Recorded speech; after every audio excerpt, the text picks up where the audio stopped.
নামাজের মধ্যে যে কেরাত আছে, এই কেরাতের 7টি সুন্নত আছে বিশিষ্ট।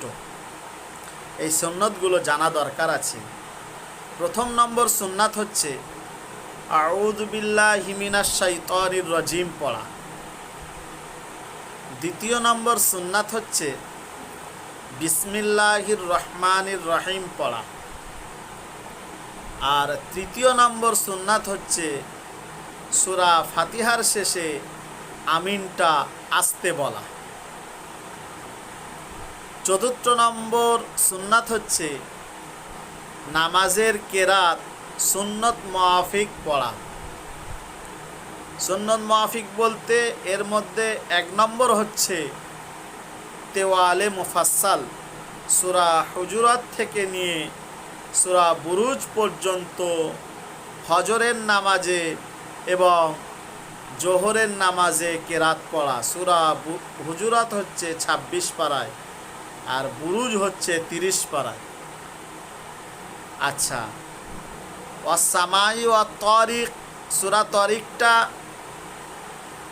30 পারায় আছে। এই সূরা তারিক থেকে নিয়ে সূরা কদর, এটাও 30 পারায়।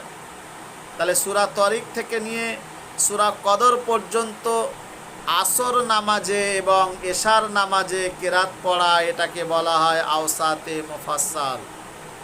আর 3 নম্বর হচ্ছে কিসারে মুফাসসাল।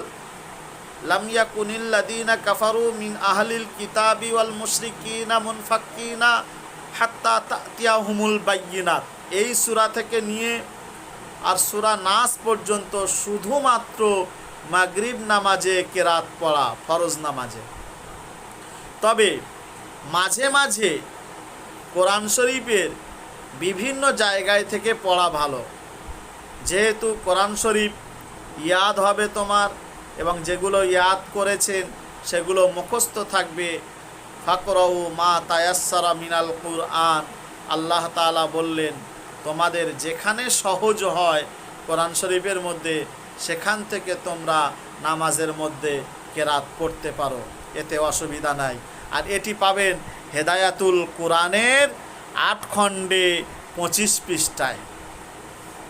5 নম্বর হচ্ছে ফজরের নামাজে কেরাতটা লম্বা করা।